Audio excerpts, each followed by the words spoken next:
এবারের নির্বাচনে পশ্চিমবঙ্গে পরিবর্তন হবে, নবান্নে গেরুয়া পতাকা উঠবে। মালদার হরিশ্চন্দ্রপুর বিধানসভায় জয়লাভ করবেন বিজেপি প্রার্থী রতন দাস। শুক্রবার মালদার হরিশ্চন্দ্রপুর বিধানসভার বিজেপি প্রার্থী প্রাক্তন সৈনিক রতন দাসকে নিয়ে ভোট প্রচারে বেরিয়ে কার্যত এমনটাই দাবি করলেন বিজেপির উত্তর মালদার সভাপতি প্রতাপ সিং। তপশিলির সংলাপ কর্মসূচির মাধ্যমে শুক্রবার ভোট প্রচারে নেমে ব্যাপক সাড়া ফেললেন মালদা কেন্দ্রের তৃণমূল প্রার্থী লিপিকা বর্মন ঘোষ। এদিন তিনি পুরাতন মালদার শাহাপুর সেতুমোড় এলাকায় তৃণমূলের তপশিলি সংলাপ কর্মসূচির অধীনে প্রথমে এক প্রচার ট্যাবলোর যাত্রা শুরু করেন।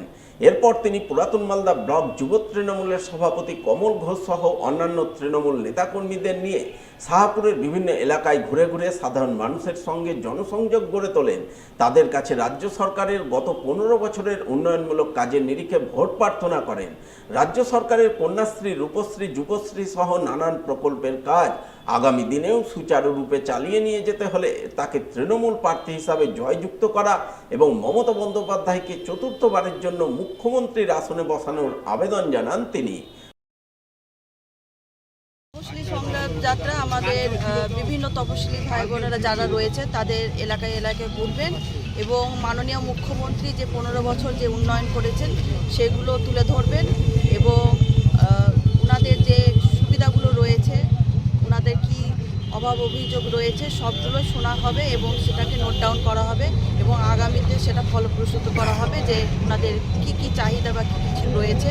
এবং মূলত হচ্ছে মাননীয় মুখ্যমন্ত্রী 15 বছর যে উন্নয়ন করেছে, স্বাস্থ্যসাথী থেকে কন্যাশ্রী, রূপশ্রী, যুবসাথী, যে জয় জোহার ভাতা থেকে পুরোহিত ভাতা, যে লক্ষ্মী ভাণ্ডার, প্রত্যেকটি প্রকল্পকে সুন্দরভাবে তুলে ধরবেন এবং আমাদের উন্নয়নের বার্তাকে যেন ধারাবাহিকতা বজায় থাকে তারই একটা কর্মসূচি।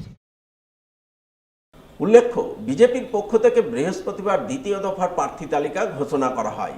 সেই ঘোষণা অনুযায়ী মালদার হরিশ্চন্দ্রপুর বিধানসভায় বিজেপি প্রার্থী হন হরিশ্চন্দ্রপুরের ভালুকা মণিপুর গ্রামের বাসিন্দা প্রাক্তন সৈনিক রতন দাস। তাই শুক্রবার তাকে নিয়ে প্রবল আনন্দ উল্লাসের মধ্য দিয়ে ভালুকা এলাকায় ভোট প্রচারে নামেন বিজেপির নেতাকর্মীরা।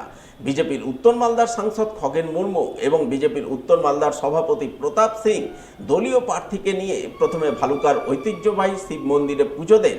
এরপর ঢাকঢোল বাজিয়ে বিভিন্ন এলাকায় ভোট প্রচার করেন। বিজেপি প্রার্থী রতন দাসকে বিপুল ভোটে জয়ী করার আবেদন জানান। আমরা এবার 26 সালের নির্বাচনে হরিশ্চন্দ্রপুর থেকে পশ্চিমবঙ্গে যে পরিবর্তনের সূচনা হবে, নবান্নের 14 তলায় গেরুয়া আর পতাকা উঠবে আর তার প্রতিনিধিত্ব করবে রতন দাস হরিশ্চন্দ্রপুরের মানুষ এখানকার অনেক দিন দেখেছে এইবার বিজেপি ডবল ইঞ্জিনের সরকার হবে, সেই সরকারে আর প্রতিনিধিত্ব করবে রতন দাস। হরিশ্চন্দ্রপুর বিধানসভা এলাকায় ভোট প্রচারে কার্যত ঝড় তুললেন বামফ্রন্ট সমর্থিত সিপিআইএম প্রার্থী শেখ খলিল। এদিন তিনি বাম নেতাকর্মীদের নিয়ে হরিশ্চন্দ্রপুর সদর এলাকায় ভোট প্রচারে বের হন। দলীয় কর্মীরা তার সমর্থনে জোর স্লোগান দেন আর প্রার্থী মানুষের দরজায় দরজায় গিয়ে করজোরে ভোট প্রার্থনা করেন। সিপিআইএম প্রার্থী শেখ খলিল অভিযোগ করে বলেন, তৃণমূলের আমলে গোটা সরকার দুর্নীতিতে ডুবে গেছে, চারিদিকে কাটমানির রমরমা। বিজেপি তৃণমূল একই মুদ্রার এপিঠ ওপিঠ, তাই তারা স্বচ্ছ প্রশাসন গঠনের জন্য মানুষের কাছে বামফ্রন্ট সরকার গঠনের আহ্বান জানাচ্ছেন। বাম সমর্থিত সিপিআইএম প্রার্থী হিসাবে তাকে জয়যুক্ত করার আবেদন করছেন। হরিশ্চন্দ্রপুরে কোনো উন্নয়ন হয়নি, তৃণমূল নেতাদের উন্নয়ন হয়েছে। শুধু বিএলআর অফিস, বিডিও, থানা, প্রত্যেকটা অফিসে শুধু কাটমানি আর কাটমানি। যে বামফ্রন্ট গরিব মানুষকে বর্গার জমি দিয়েছিল, পাট্টা দিয়েছিল, সেই জমি কেড়ে নিয়ে এই তৃণমূল নেতারা বিক্রি করেছে। এটাই কি উন্নয়ন? রাস্তায় কাটমানি খেয়েছে, রাস্তার পিচ উঠে যাচ্ছে, এই হচ্ছে তৃণমূলের উন্নয়ন? আমরা করে জোরে হরিশ্চন্দ্রপুর থানার বিধানসভা কেন্দ্রের মানুষকে বলবো, বিজেপির প্রতি যেমন ভরসা রাখবেন না, তৃণমূলের প্রতি ভরসা রাখবেন না। টাকার এপিঠ আর ওপিঠ, দুই দলের সেটিংয়ে রাজত্ব চলছে, অভয়া বিচার পাচ্ছে না। আর আমরা অভয়ার কখন বিচার পাবো? খাদ্য কেলেঙ্কারি, চাকরি কেলেঙ্কারি, টেট কেলেঙ্কারি, শুধু কেলেঙ্কারির পর কেলেঙ্কারি।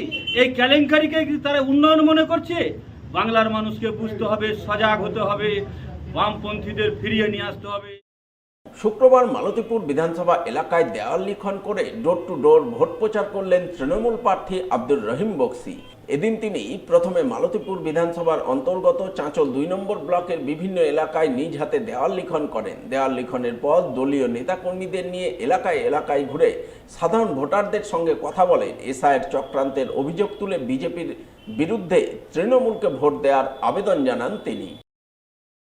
এই যে কেন্দ্রে খুনি বিজেপি সরকার গণতান্ত্রিকভাবে মানুষকে হত্যা করছে এসআইআর এর নামে, মানুষের নাম আজকে সাবজুডিস হয়ে পড়ে আছে। মানুষ ভোট দিতে পাবেন কিনা আতঙ্কিত গ্রামের মানুষরা ভাবছেন যে বোধহয় আমাদেরকে বাংলাদেশে পাঠিয়ে দেওয়া হবে। এই চক্রান্তের বিরুদ্ধে সারা পশ্চিমবঙ্গ জুড়ে একটাই নাম, যার নাম মমতা ব্যানার্জি, বুক চিতিয়ে লড়াই করছেন, সুপ্রিম কোর্টে কালো কোট পরে দাঁড়িয়ে যাচ্ছেন। তাহলে এই লড়াইটা মানুষের কাছে সবচাইতে বড়। মানুষ পেটের ভাত এই মুহূর্তে চাইছে না, মানুষ হাতে কাজ এই মুহূর্তে চাইছে না। মানুষ চাইছে আমাদের গণতান্ত্রিক অধিকার কে সুরক্ষিত রাখতে পারবে, আমাদেরকে কে নিরাপত্তা দিতে পারবে, এবং সেই নিরাপত্তার দায়ভার গ্রহণ করেছেন পশ্চিমবঙ্গের সম্মানীয় মুখ্যমন্ত্রী। এবং আমরা তার সৈনিক হিসাবে এলাকায় মানুষের পাশে দাঁড়িয়ে মানুষের নাম ভোটার তালিকায় বোধভাবে তুলে দেওয়ার জন্য লড়াই করছে, আন্দোলন করছে। ফলে এই আন্দোলনের জন্যই আগামী বিধানসভা নির্বাচনে মালতীপুরে গতবার 1 লক্ষ ভোটের ব্যবধানে আমরা এখানে বিজেপি প্রার্থীকে হারিয়েছিলাম, কংগ্রেস 3 নম্বরে ছিল। আমরা এবার আশা করছি যে বিজেপি আমার প্রতিদ্বন্দ্বিতা হবে, তারা হয়তো 20-25 হাজার ভোট পাবে। লক্ষাধিক ভোটের ব্যবধানে এবারও মালতীপুরের মানুষ আশীর্বাদ দিবেন তৃণমূল কংগ্রেসকে। শুক্রবার জোর কদমে ভোট প্রচার করলেন মোথাবাড়ির বিজেপি প্রার্থী নিবারণ ঘোষ। এদিন তিনি দলীয় নেতাকর্মীদের নিয়ে মোথাবাড়ির রথবাড়ি এবং বাঙ্গিটোলা অঞ্চলের বিভিন্ন এলাকায় ভোট প্রচার করেন। কোথাও মন্দির নির্মাণ কাজের ভিত পুজোয় অংশ নেন, আবার কোথাও বাড়ি বাড়ি গিয়ে ভোটারদের সঙ্গে জনসংযোগ গড়ে তোলেন। হাত জোর করে বিজেপি প্রার্থী হিসাবে তাকে জয়যুক্ত করার আবেদন জানান। মোথাবাড়ি বিধানসভার রথবাড়ি অঞ্চলে আইলপাড়া বুথে একটি রাধা গোবিন্দর মন্দির স্থাপন করা হচ্ছিল। সেখানে আমাকে আমন্ত্রিত করা হয়েছে, সেখানে আমি উপস্থিত ছিলাম এবং সেই বুথে প্রচুর মানুষের সমাগম ছিল। সেই মন্দির উদ্ঘাটন করে ওই বুথটায় প্রচার করলাম। প্রচার করার পর আমি আবার রবিরামটোলা বুথে প্রচার সারলাম এবং আমার প্রচার আছেন চৌধুরীটোলা বুথে এবং আরও আদর্শ বাজার বুথে। আমি প্রচার চালিয়েই যাচ্ছি কন্টিনিউ। আগামী দিনে এর থেকেও আরও ভালো ভালো প্রচার, মানে অনেক বুথে বুথে প্রচার করব। মানুষের প্রচুর আশীর্বাদ পাচ্ছি, ভালোবাসা পাচ্ছি। আমি জয়লাভ করব নিশ্চিত। মালদার মোথাবাড়ি বিধানসভায় তৃণমূলের নির্বাচনী কার্যালয় উদ্বোধন হয়ে গেল শুক্রবার। ফিতে কেটে আনুষ্ঠানিক উদ্বোধন করলেন মোথাবাড়ির তৃণমূল প্রার্থী মোহাম্মদ নজরুল ইসলাম। এদিন তিনি কালিয়াচক 2 নম্বর ব্লক তৃণমূল সভাপতি হাসিমুদ্দিন আহমেদ, তৃণমূলের সংখ্যালঘু সেলের রাজ্য নেতা টিঙ্কুর রহমান বিশ্বাস, ব্লক যুব তৃণমূল সভাপতি তহিদুর রহমান সহ অন্যান্যদের নিয়ে প্রথমে দলীয় কার্যালয় উদ্বোধন করেন। এরপর নির্বাচন সংক্রান্ত বিষয়ে তৃণমূল প্রার্থী নজরুল ইসলাম দলীয় নেতাকর্মীদের সঙ্গে এক প্রস্তর সাংগঠনিক বৈঠক করেন বলে জানা গেছে। অনেকে এসছেন আজকে অফিস উদ্বোধনে। আজকে নির্বাচনী কার্যালয় আমাদের স্বঘোষিত হলো এবং আমাদের মোথাবাড়ি 52 তৃণমূল কংগ্রেসের যোদ্ধারা ময়দানে নেমে গেছে। ব্যাপক সাড়া, শত শত লোক, যুবক, আপামর জনসাধারণ দারুণ আপ্লুত, দারুণ খুশি। যেভাবে ওনারা কাজ করছেন, আমাদের জয়ের মার্জিনটা কত যাবে এটাই এখন ওনারা অঙ্ক করছেন। মানে এত দিনের পর দিন বাড়তে বাড়তে বাড়তে বাড়তে মার্জিনটা কত নিয়ে যাব এটাই ভাবনা চিন্তা চলছে। ব্যাপক সাড়া মোথাবাড়িতে।